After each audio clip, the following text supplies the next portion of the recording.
को चुनाव आयोग ने की घोषणा। देश भर में 1,41,986 नए संक्रमित। झारखंड में 3,825 नए मरीजों की पहचान। स्वास्थ्य मंत्री बन्ना गुप्ता भी हुए पॉजिटिव। 2 करोड़ किशोर को मिला टीका। गुमला में नक्सलियों ने मचाया उत्पात। 27 वाहन और मशीनों में लगाई आग। इलाके की घेराबंदी कर पुलिस चला रही सर्च ऑपरेशन। और भारतीय महिला जूनियर हॉकी टीम के नेशनल कैंप के लिए सिमडेगा की 6 बेटियों का हुआ चयन। बेंगलुरु में होगा 17 से 29 जनवरी तक प्रशिक्षण।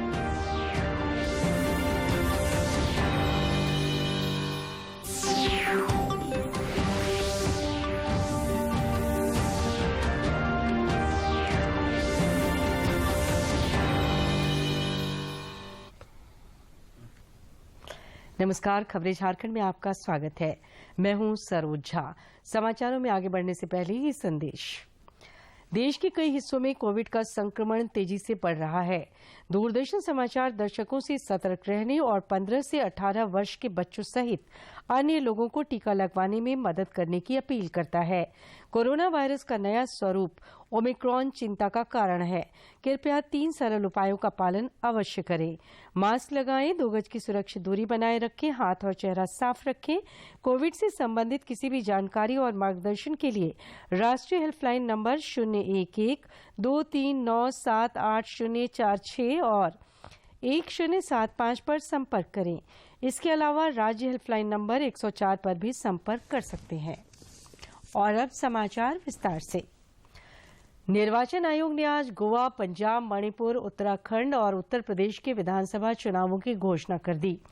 मुख्य निर्वाचन आयुक्त सुशील चंद्रा ने नई दिल्ली में चुनाव कार्यक्रम की घोषणा करते हुए कहा कि उत्तर प्रदेश में 10 फरवरी से 7 मार्च तक 7 चरणों में मतदान होगा।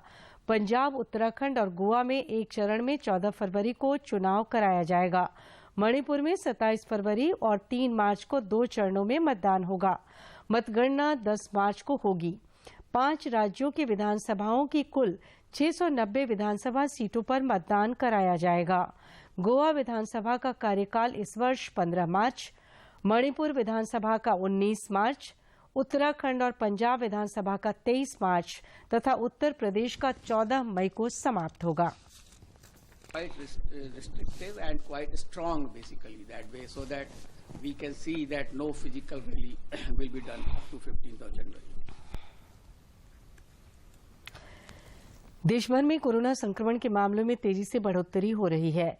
पिछले 24 घंटे के दौरान कोविड के 1,41,986 नए संक्रमितों की पहचान की गई है, जबकि इस दौरान 40,595 संक्रमित स्वस्थ भी हुए हैं।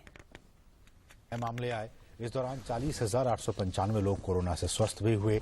अब कोरोना के सक्रिय मामलों की कुल संख्या 4,72,169 हो गई है, जबकि रिकवरी रेट 97.03% हो गया है।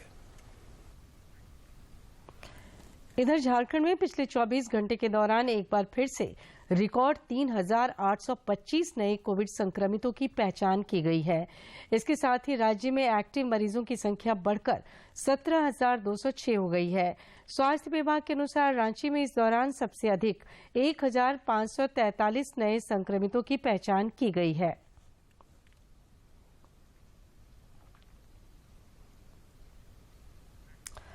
राज्य के स्वास्थ्य मंत्री बन्ना गुप्ता कोरोना पॉजिटिव हो गए हैं।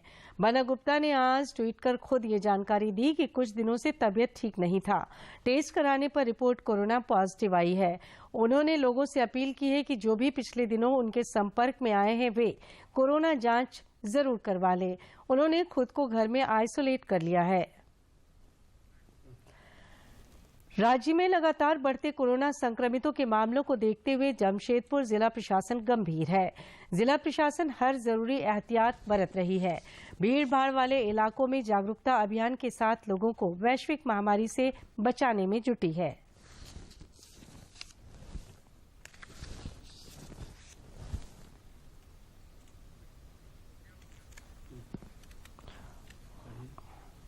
जागरूकता अभियान के साथ ऑटो चालक और यात्रियों के बीच मास्क और सैनिटाइजर का वितरण भी किया जा रहा है। जागरूकता अभियान बहुत पहले से चला रखा है बट अब हम लोग को लगा कि नहीं, इनके बीच में जाना चाहिए और मास्क और सैनिटाइजर का वितरण करना चाहिए। तो पूरी टीम जो है आज ऑटो स्टैंड पे आई है और ऑटो चालकों के बीच में मास्क और सैनिटाइजर का वितरण किया गया है। पलामू जिले में कोविड-19 के बढ़ते संक्रमण को देखते हुए उपायुक्त शशि रंजन ने आज एमएमसीएच के डेडिकेटेड कोविड वार्ड एवं पीएसए प्लांट का जायजा लिया। इस दौरान उन्होंने पीएसए प्लांट के प्रेशर और सप्लाई की जांच की। इस दौरान उन्होंने पीएसए प्लांट के परिसर में अग्निशामक यंत्र की व्यवस्था रखने के लिए कर्मियों को निर्देशित किया। वहीं बिजली कटने की स्थिति में जनरेटर को रेडी टू यूज की स्थिति में रखने की बात कही। कोविड के खिलाफ जारी जंग में टीकाकरण अभियान तेज गति से चल रहा है। केंद्रीय स्वास्थ्य मंत्रालय के अनुसार देश में अब तक 150 करोड़ 61 लाख से अधिक टीके लगाए जा चुके हैं। कल 90,59,000 से अधिक टीके लगाए गए।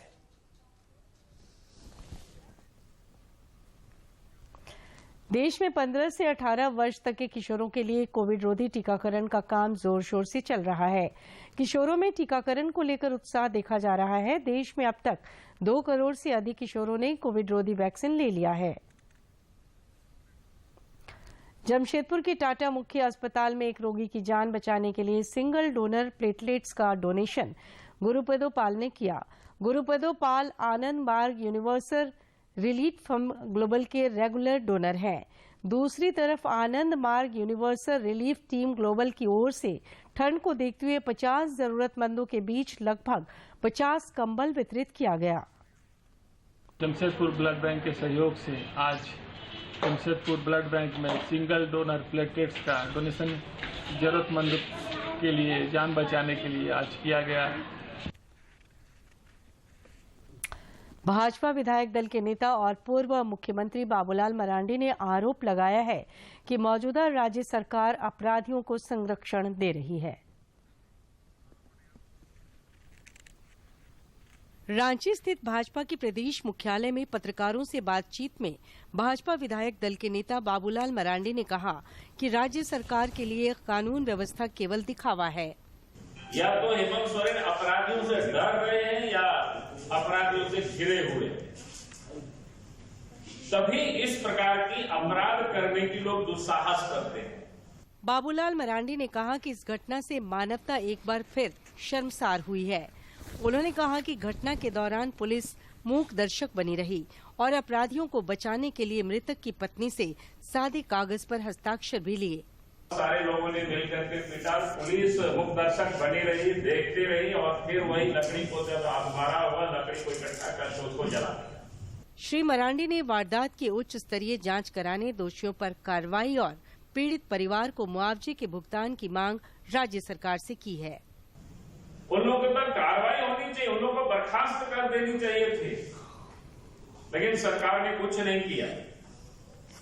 सिमडेगा में मॉब लीचिंग की घटना के खिलाफ भाजपा कार्यकर्ताओं द्वारा राज्यव्यापी प्रदर्शन किया जा रहा है और सभी आरोपियों की गिरफ्तारी की मांग की गई है। रांची से अवधेश गौतम की रिपोर्ट। राज्य के पूर्व मुख्यमंत्री और भाजपा के राष्ट्रीय उपाध्यक्ष रघुवर दास आज सिमडेगा जिले के बेसरा जारा गांव का दौरा किया। उन्होंने आरोप लगाया कि हेमंत सोरेन के नेतृत्व में सरकार गठन होने के बाद से राज्य में कई मॉब लीचिंग की घटनाएं हो चुकी हैं।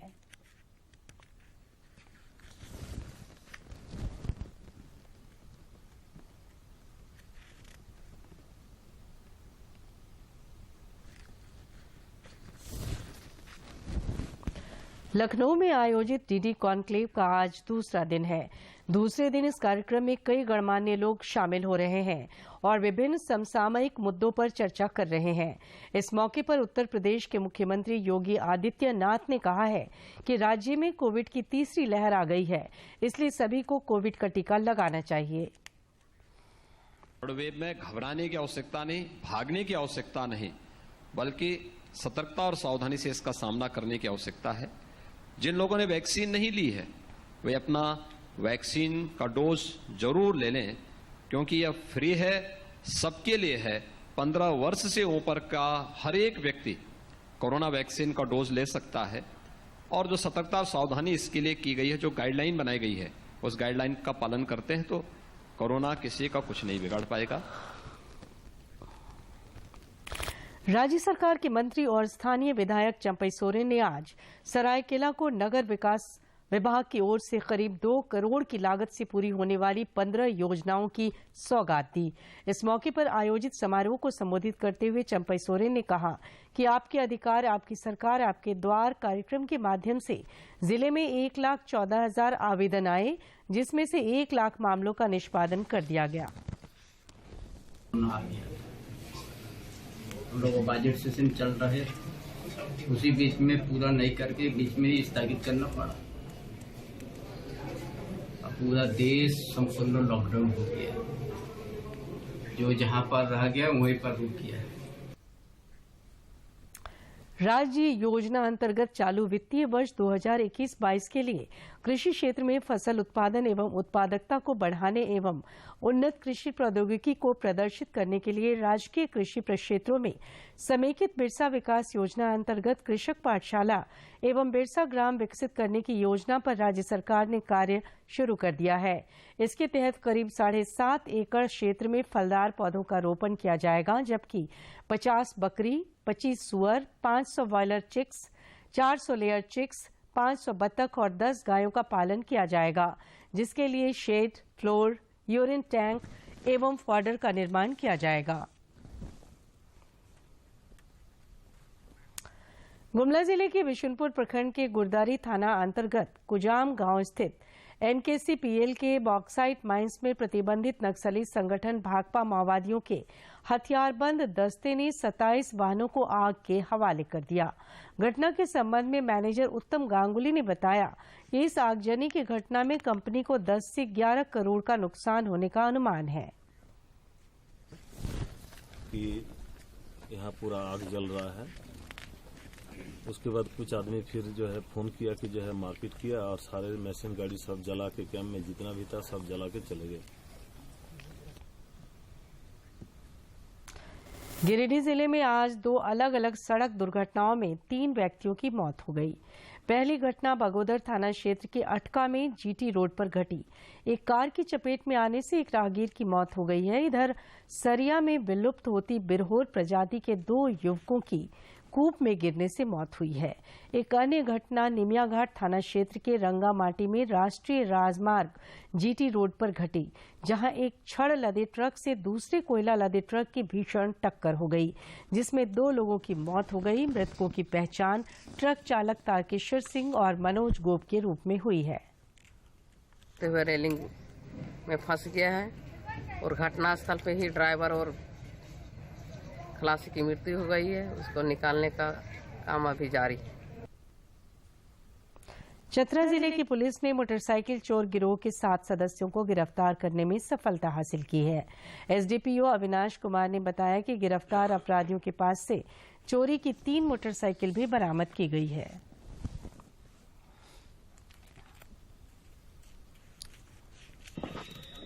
पिछले कई दिनों से लगातार मोटरसाइकिल चोरी की घटना थाने में प्रतिवेदित हो रही थी।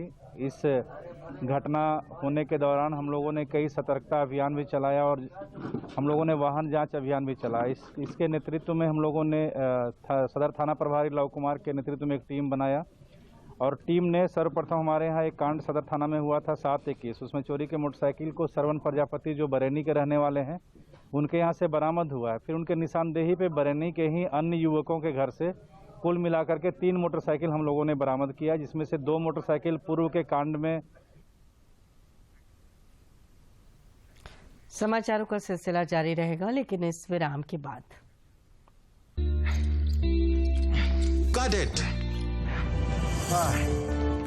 सोचिए, अगर असल जिंदगी में ऐसी हालत हो तो कितनी मुश्किलें होती हैं, लेकिन शुक्र है बैंकिंग के लिए नहीं।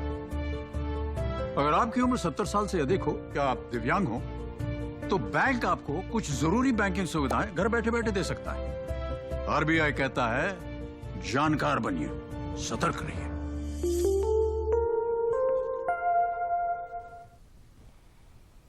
विराम के बाद खबरें झारखंड में आपका फिर से स्वागत है। हॉकी की नर्सरी के रूप में चर्चित सिमडेगा जिले की 6 हॉकी खिलाड़ियों का चयन जूनियर भारतीय महिला हॉकी टीम के राष्ट्रीय कैंप के लिए हुआ है। इसे एक बड़ी उपलब्धि बताते हुए खेल प्रेमियों ने खुशी जाहिर की है।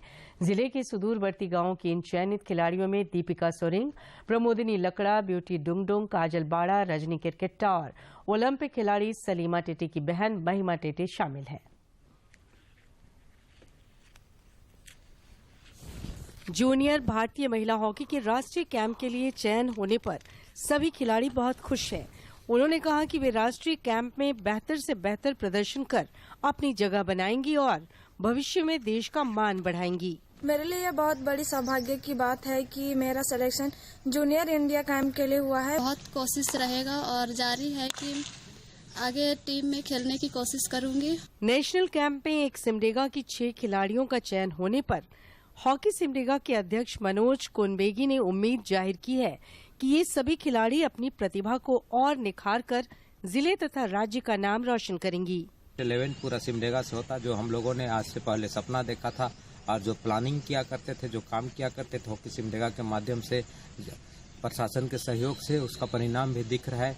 सिमडेगा जिला हॉकी का नर्सरी माना जाता है और कई खिलाड़ियों ने देश और राज्य स्तर पर जिले का नाम रोशन किया है। सिमडेगा से मनोज कुमार सिन्हा, मनु की रिपोर्ट। राजस्थान में बने पश्चिमी विक्षोभ के कारण आसमान में बादल छाए रहने की उम्मीद है। इस दौरान कई इलाकों में बारिश हो सकती है। मौसम विभाग के अनुसार 11 जनवरी की रात या 12 जनवरी को पूरे राज्य में पश्चिमी विक्षोभ का असर दिखने लगेगा। इससे करीब करीब पूरे राज्य में बारिश हो सकती है। और अब कुछ खबर राज्य के विभिन्न जिलों से।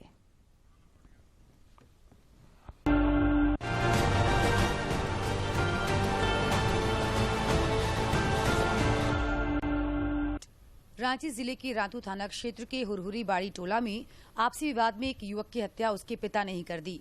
हत्या के बाद आरोपी पिता फरार हो गया है। पुलिस मामले की छानबीन में जुटी है। लोहरदगा गुमला जिले के सीमावर्ती क्षेत्र में माकपा माओवादी नक्सली संगठन ने जमकर उत्पात मचाया। इस दौरान माओवादियों ने 1 दर्जन वाहनों को आग के हवाले कर दिया। पुलिस मामले की छानबीन में जुटी है। दुमका के शिकारीपाड़ा थाना क्षेत्र के कजलादाहा मोड़ के पास खेत से एक 30 वर्षीय अज्ञात महिला का शव बरामद किया गया। सूचना मिलने के बाद पुलिस पहुंची और शव को बरामद कर पोस्टमार्टम के लिए भेज दिया। मृतका की पहचान की कोशिश की जा रही है। पश्चिम सिंहभूम जिले के मझगांव प्रखंड के छोटा बेलमा गांव में जंगली हाथियों के उत्पात से लोगों में खौफ है।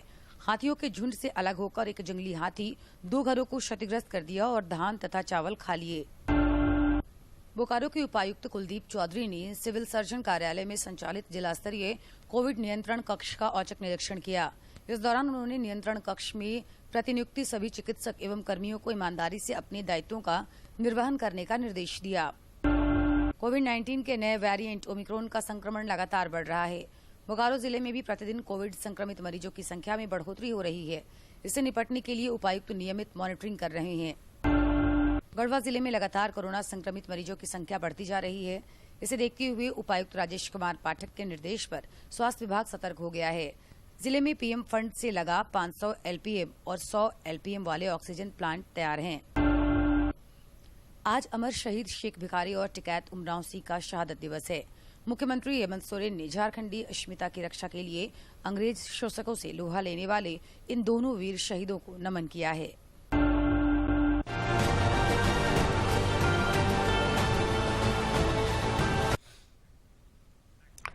अमर शहीद शेख भिखारी एवं टिकैत उमराव सिंह के शहादत के मौके पर राज्य के वित्त तथा खाद्य आपूर्ति मंत्री डॉक्टर रामेश्वर उरांव ने श्रद्धा सुमन अर्पित किया।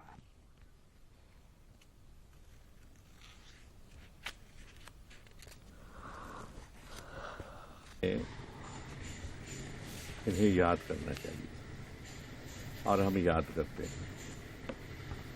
इन्हीं वीर बापुरों की वजह से देश आजाद हुआ। प्रथम स्वतंत्रता संग्राम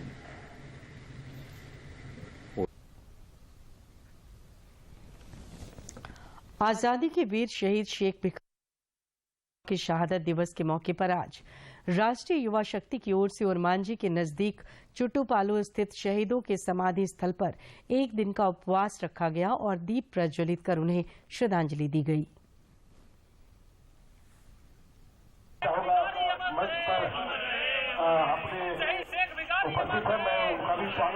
भाई बहुत सारा आयोग है, उसी तरह शहीद आयोग उसी तरह शहीद के परिवारों को आज तक घर नहीं मिल पाया। जब प्रधानमंत्री या मुख्यमंत्री के फंड से आम लोगों को आवास मिल सकता है, जिसको सर्वप्रथम मिला है शहीद के परिवार को, जो आज तक आवास नहीं मिल पाया है।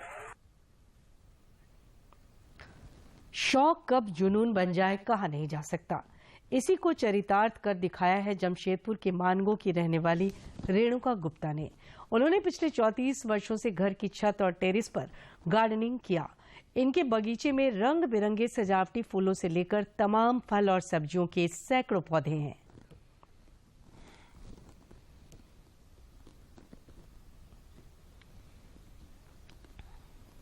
जमशेदपुर के मानगो की रहने वाली रेणुका गुप्ता को बागवानी का शौक पहले से था।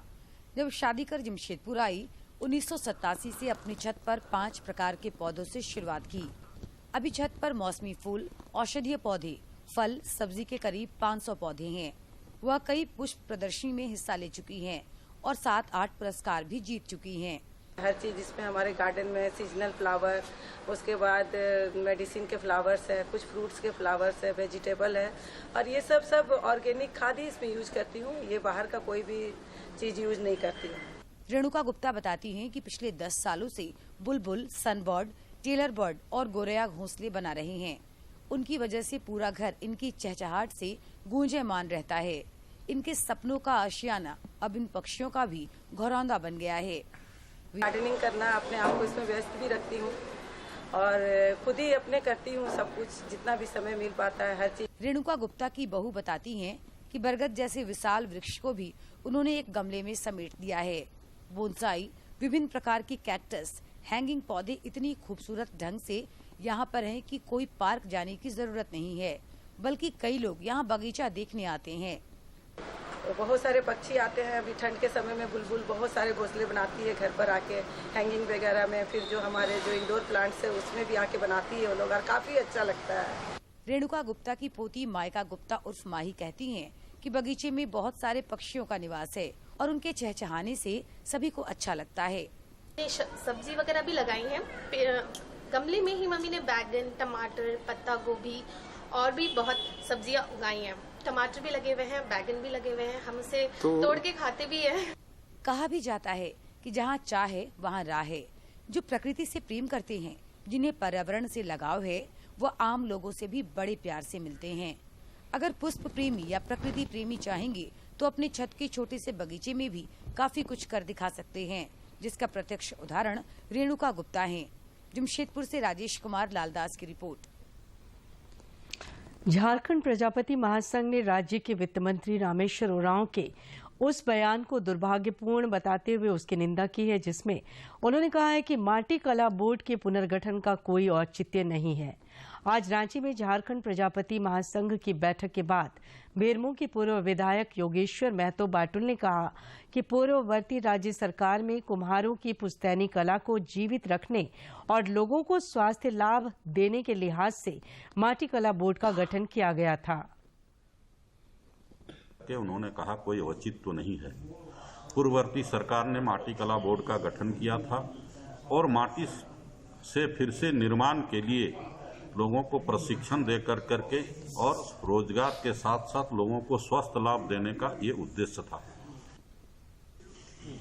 इस दौरान माटीकला बोर्ड के पूर्व अध्यक्ष श्रीचंद्र प्रसाद ने कहा कि वर्तमान केंद्र सरकार और पूर्व की राज्य सरकार के प्रयासों से न सिर्फ एक बार माटीकला पुनर्जीवित हुई, बल्कि आम जनमानस भी इसे हाथों हाथ अपनाने लगे हैं।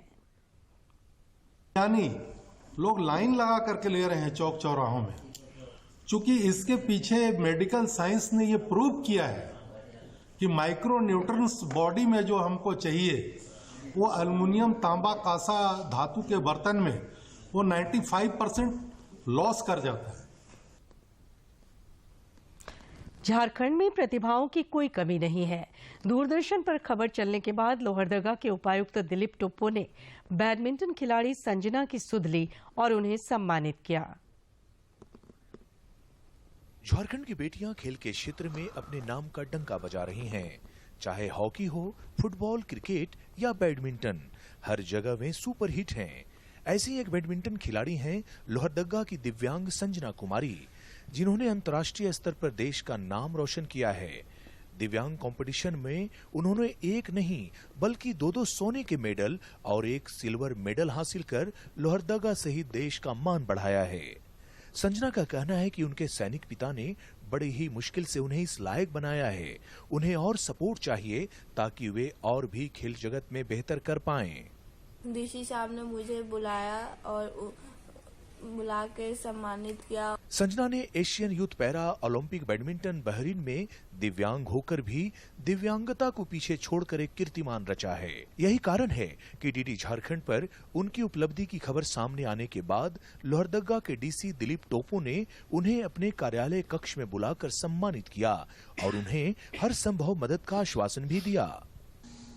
मेडल लेना एशियाड लेवल में ये सफलता छोटी नहीं है, काफ़ी बड़ी है और इस बच्ची में आगे बढ़ने का लगन है और क्षमता भी है। झारखंड की धरती केवल खनिजों से ही रत्नगर्भा नहीं है, बल्कि यहाँ के खिलाड़ी भी बेमिसाल हैं। यही कारण है कि खेल जगत के सुनहरे फलक पर उनकी चमक समय समय पर देखने को मिलती रहती है। आज बस जरूरत है उन्हें सपोर्ट की, उन्हें तराशने की। दिव्यांग होकर भी संजना की यह उपलब्धि आज के युवाओं के लिए बेहद प्रेरक है। लोहरदगा से आसिफ रजा की रिपोर्ट। दूरदर्शन झारखंड पर पल पल की खबरों से जुड़े रहने के लिए आप हमारे social media platform Twitter, Facebook और यूट्यूब से जुड़ सकते हैं, क्योंकि खबरों से जितना बाखबर रहना जरूरी है, उससे ज्यादा जरूरी है सटीक, संतुलित और निष्पक्ष समाचार। हमारा ट्विटर हैंडल और फेसबुक पेज है डीडी न्यूज झारखंड। आप हमें YouTube channel Jharkhand DD news पर भी देख और सुन सकते हैं। और आखिर में इस बुलेटिन के मुख्य समाचार एक बार फिर। 7 चरणों में 5 राज्यों में विधानसभा चुनाव। शुरुआत 10 फरवरी को यूपी से, सभी नतीजे 10 मार्च को। चुनाव आयोग ने की घोषणा। देश भर में 1,41,986 नए संक्रमित। झारखंड में 3,825 नए मरीजों की पहचान। स्वास्थ्य मंत्री बन्ना गुप्ता भी हुए पॉजिटिव। 2 करोड़ किशोरों को मिला टीका। गुमला में नक्सलियों ने मचाया उत्पात। 27 वाहन और मशीनों में लगाई आग। इलाके की घेराबंदी कर पुलिस चला रही सर्च ऑपरेशन।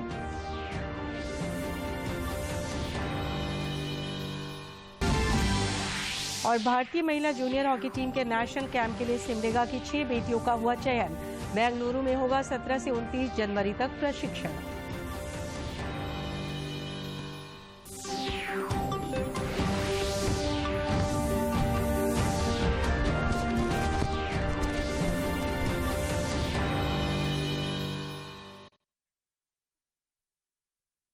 जल्दी करो यार, प्लीज जल्दी। दूसरा कोई मैच है क्या?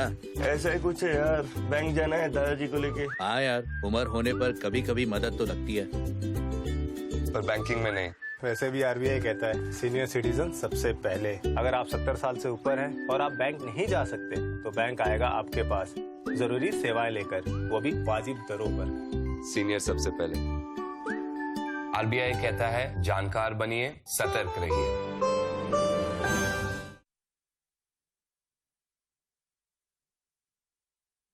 बैठक में हो, किसी के साथ बातचीत कर रहे हो, ट्रेनों में सफर कर रहे हो, हवाई जहाज में यात्रा कर रहे हो या कहीं पर भी, हमें सरकार द्वारा निर्देशित आदेशों का पालन हर हाल में करना चाहिए। सोशल डिस्टेंस निश्चित रूप से बना के रखना होगा। नियमित रूप से मास्क लगाने होंगे। नियमित रूप से अपने हाथों को साफ रखना होगा। अपने सहयोगियों को भी इसमें साथ हमें देना होगा। इसलिए आज इस वैश्विक महामारी में हमारी जागरूकता ही हमारी आज के समय का मुख्य इलाज है।